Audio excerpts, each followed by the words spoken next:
Deanna Hutchinson is the editor-in-chief of Some Publica magazine, and another shining example of where a Queensland education can take you. She's from a small country town. I was big noting myself to Deanna about flying an FA-18 Super Hornet simulator for a Catalyst story on Sunday, and then she trained me up on understanding some stuff about it. She knows her stuff. She was telling me about collimated displays and all sorts. So she knows her business, but she's got a business background. And she's currently the Deputy Chair of Simulation Australia's Professional Development Committee and a facilitator of Simulation Australia's Foundations of Simulation Acquisition Program. Would you please make welcome Deanna Hutchinson?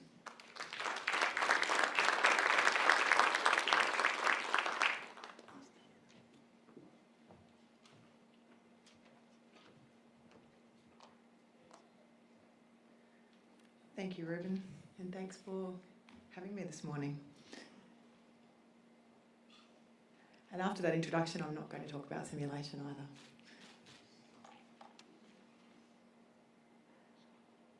I'm not going to talk about science, and I'm probably not really going to talk much about spatial. What I'm going to talk about today is I'm going to talk about heart, because I think it's one of the biggest challenges. These are off my Instagram feed yesterday morning, top 5 posts.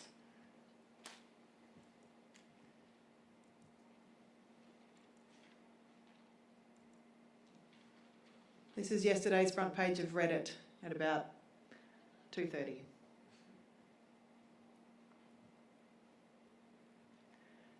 Now Reddit has about 7.55 billion monthly page views, over 209 countries, and has 167 million monthly unique users. That's a lot of people talking about and voting on a whole lot of stuff. I think something about sustainability might be in the bottom one. But it's interesting to see what the conversations are that are being had around our social media space. It's these guys, as they're riding their bikes and talking and having conversations, what are they talking about? Where are they having those conversations? And how do we make sure that this agenda is part of those conversations? So you can take a worldview, the United Nations view, the planetary view, a lot of the conversations we've been having today, sustainability, development goals, that stuff is critical. And we need to be having those conversations. Oh, sorry.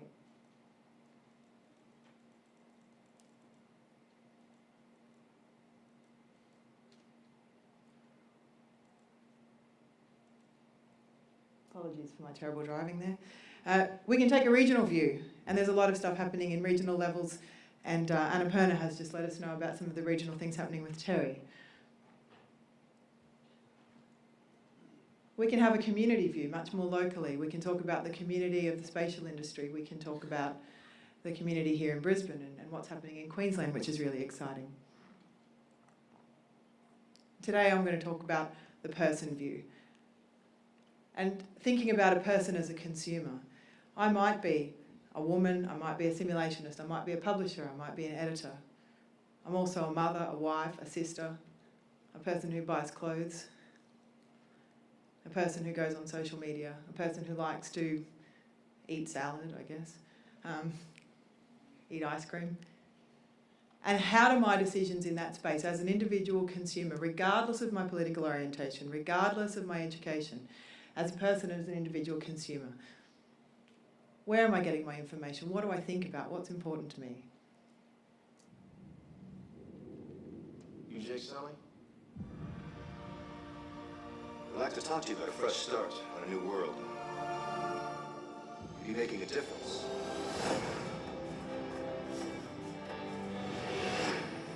I became a Marine for the hardship. I told myself I can pass any test a man can pass. All I ever wanted was a single thing worth fighting for. Ladies and gentlemen, you are not in Kansas anymore. You are on Pandora. You should see your faces. We have an indigenous population called the Na'vi. They are very hard to kill. This is why we're here. Because this little gray rock sells for 20 million a kilo. Their village happens to be resting on the richest deposit, and they need to relocate. Those savages are threatening our whole operation. We're on the brink of war, and you're supposed to be finding a diplomatic solution.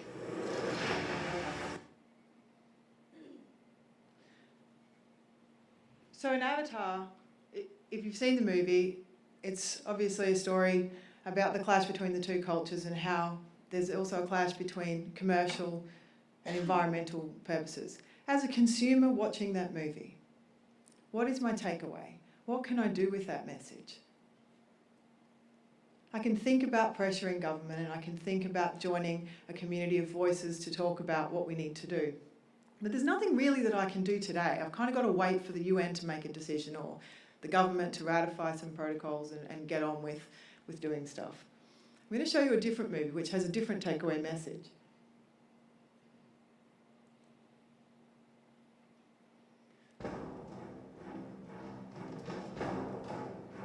"700 years into the future, mankind will leave our planet, leaving Earth's cleanup in the hands of one incredible machine.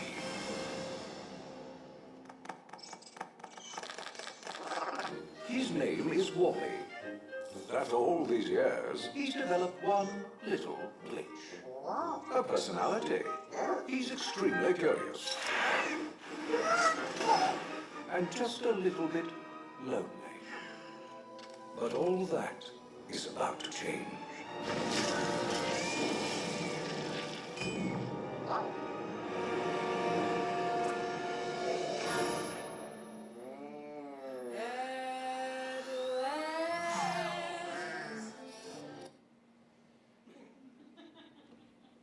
Now he's cute. He's cute.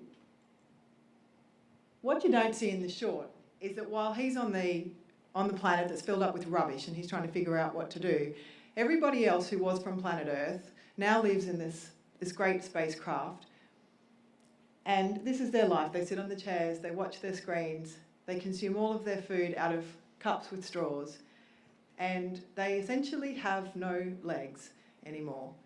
So when they try to get up and move around, they can't. They can't save themselves when they need to. And there's a really different takeaway message, and it's much more at the person level in this one. You know, the whole "you are what you eat." What do I do with my waste? What am I consuming? And how does that make us as a society? So as an individual person, when you watch something like this, you start to think a little bit more about things that you can do. And both are important messages, to have that higher world view, but also to have a look at this. What my question is today, and some of the things I want to talk about, is what more are we doing at this level? I mean, how do people, consumers, get this view beyond what Pixar is producing at something like, $1 billion per movie over 5 years? So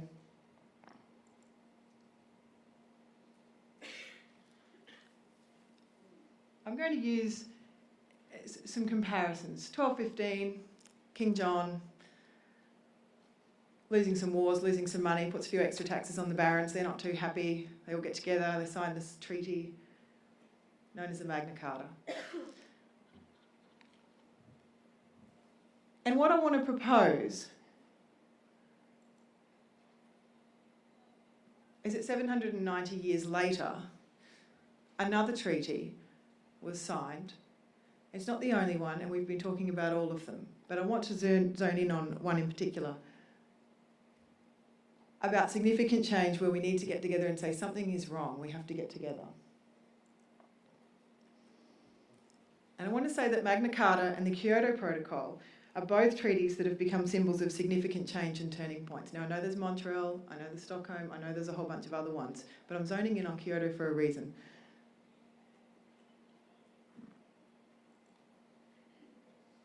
In the 10 years since Kyoto has been, I guess, established, it has become, I think, a symbol of fundamental change for communities, despite its apparent failure. It's primarily about carbon emissions, but events surrounding Kyoto have raised the profile of the need to care for country and in turn to care for each other.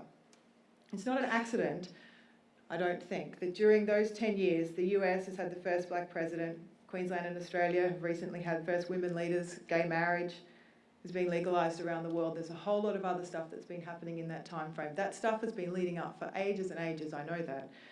But I suspect it's because of some of these things that they've got a whole lot more traction in that last 10-year period. LinkedIn and MySpace launched in 2003. Second Life, also in 2003, it peaked at 1.1 million users. It still has 900,000 users and turns over about $700 million annually, although it's considered a failure because it's not growing.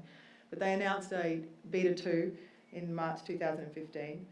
Facebook and Flickr turned up in 2004. Reddit in 2005, Twitter in 2006, Tumblr in 2007. Also the iPhone in 2007. In fact, in March, they estimated that they've sold over 700 million iPhones since they started in 7 years, 8 years. SoundCloud came in 2008 and Instagram was the latecomer to the party in 2010. But that's where the conversations are happening. And those conversations, as we can see, don't usually include conversations about the Sustainable Development Goals. But they are still driving change. In 2013, the Guardian Australia edition reported that Sony's Futurescapes, Siemens' Answers and Microsoft's YouthSparks were standout campaigns that played a role in social media-driven sustainability communications during 2012. GE, Renault, Ford and Levi Strauss, who was the index leader in that year, put stock in developing a strong editorial voice, or a magazine mentality as the Guardian called it, which was triggered by a simple yet complicated reality. That sustainability is no longer only of interest to niche stakeholders. For companies, it poses an intriguing opportunity of communicating sustainability to a large audience and a thorny problem of how to do that in an engaging and compelling manner. In 2010, when that index, which is the Wisner Social Media Sustainability Index, was published, just 60 companies had dedicated social media channels to talk about sustainability. By 2011, that number had doubled. For 2012, there were 176 major companies around the world with dedicated resources and social media channels to their sustainability dialogue. So when you look at what commentators are saying about sustainability, it's interesting. The result is that global emissions have showed no sign of slowing down, and in that sense, Kyoto has been a failure. But it was unquestionably an important first step in global climate diplomacy. The question is whether a more ambitious second step will follow in time to avoid the unacceptable risks of devastating climate change, and that was by Duncan Clark in 2012. The Oxford Energy Organisation then went on to say there is, however, a more substantive aim of the protocol which should not be overlooked, namely to provide the means for industrialised countries to demonstrate their leadership required to convince the developing world to join in abatement efforts. So I think when we start to have a look at the change that we're seeing around society, perhaps we can say that Kyoto has been a success on that basis. News from the advertising world is also very interesting. Last week at the Cannes Festival, Unilever reported that their brands, which had sustainability as a core purpose, financially outperformed all of their other brands. In 2013, B&T, which is an advertising journal, published a magazine, published a story where the global CEO of communication giant Avas said, "You cannot have discrete conversations anymore. You can't say one thing to shareholders, one thing to employees, and so on. Things that would have historically remained private are in the public. It's made it one of the most exciting times, but also one of the most challenging times to be a business leader. Social media has created a world of radical transparency. It means a culture of behaving well and proving it." And he said, "I genuinely believe that you can outbehave your competition. 80% of people want business to stand for more than just profit. The price of doing well is doing good. And if you don't buy that, look at the cost of doing the wrong thing." And I think the advertising industry is really going to be a friend of ours. Fruits and vegetables are facing an absurd situation. On one hand, people are encouraged to eat at least 5 a day. A lot of money for families. On the other, we throw 300 million tons of it away each year.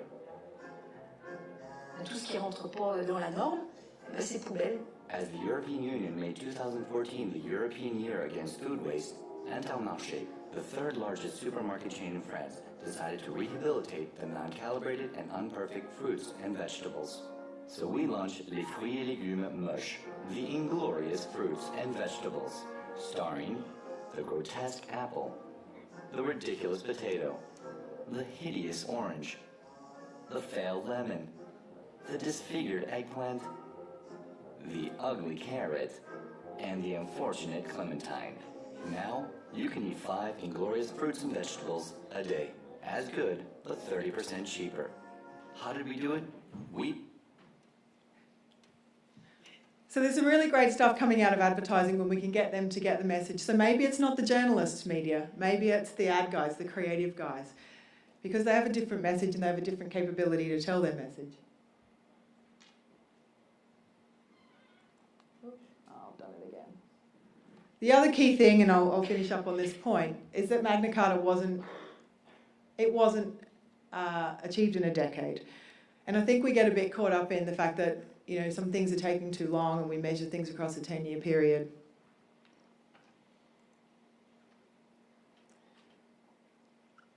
DuPont put out this model around safety a number of years ago, basically suggesting that there are 4 stages of culture that we transition through. And the core parts of it are that on the very left-hand side, the injury rates are the highest. It's when we're reactive. We don't have a system for dealing with what goes wrong.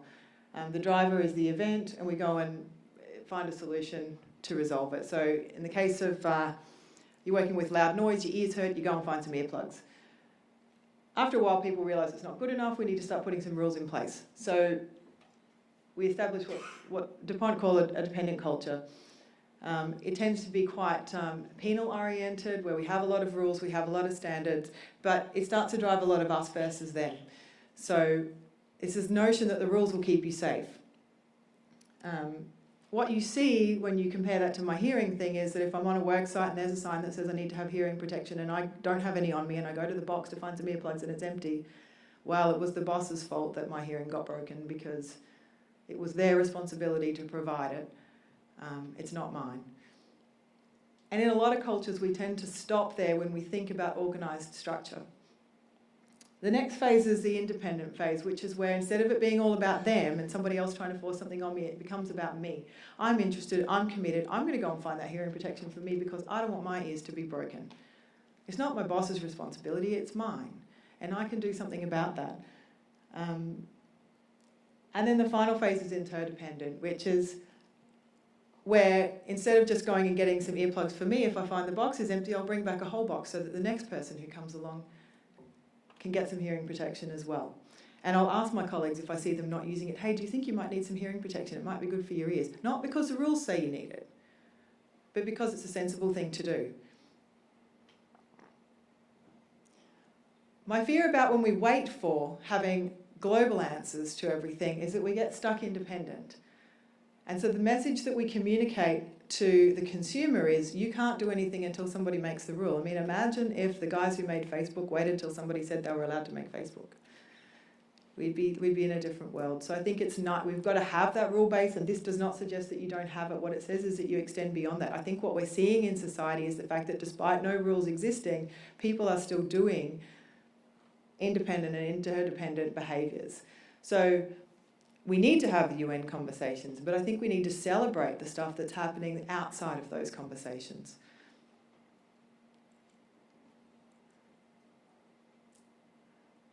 If you get a chance, go onto TED or YouTube and find Derek Sivers' video, How to Start a Movement. It's really cool about the role that people can play in movement. It's one of my favourites. And just have a quick think about generations and how things are changing. This is the 1980s, so baby boomers were in their 25-year-old group. 90s, so that's our Gen Xers, and when they were thinking about social media, I guess. Beyonce hit it for the Gen Ys. And we've got a real shift now with Ed Sheeran really taking off, and that whole sense of pop culture has changed dramatically over that time. These are the leaders of today who are growing up with this guy. The Gen Ys and the Gen Xers and the baby boomers, totally different popular influence in society. And I want to finish as well, on this note. We've got people, sorry about the really pixelated images of Tim. There are people who are on the older baby boomers and the earlier generation, the builders, who are really exciting for me in terms of creating the energy. They are so far ahead of thinking in their field that now the world has only just caught up with them, and they are not ready to pack up and go home just yet. Tim, who you know his work, most of you I'm sure have seen this lady around the place. Kate did a PhD in social networking in the 80s and spent quite a bit of time at MIT, and she's been instrumental behind the Youth Symposium and a huge mentor for me around social media and collaboration. Elizabeth Lee is doing a lot around simulation and how we work out the appropriate skills development frameworks for people to encourage kids into STEM and also to train professionals in the field how to use these technologies. Tom Furness, some of you people might know him, he's considered the grandfather of virtual reality, invented the head-up display for fighter pilots. He's now working on virtual retinal displays, which is where the raster image is drawn directly onto the retina rather than having screens. And he's 72 and he's not ready to leave yet. And Ray Page, who's working on standards, he developed standards that allow zero fly time for simulation pilots. He's 82, he lives on the Gold Coast, he's still consulting on standards in healthcare actually now. So in closing, I think you could say that both Kyoto and the Great Charter can be seen as symbols of liberty. I think where Kyoto liberates is that it's given people permission to have the conversation openly and to have that conversation in social media, and I think that's really important, and that's where we are. So thank you.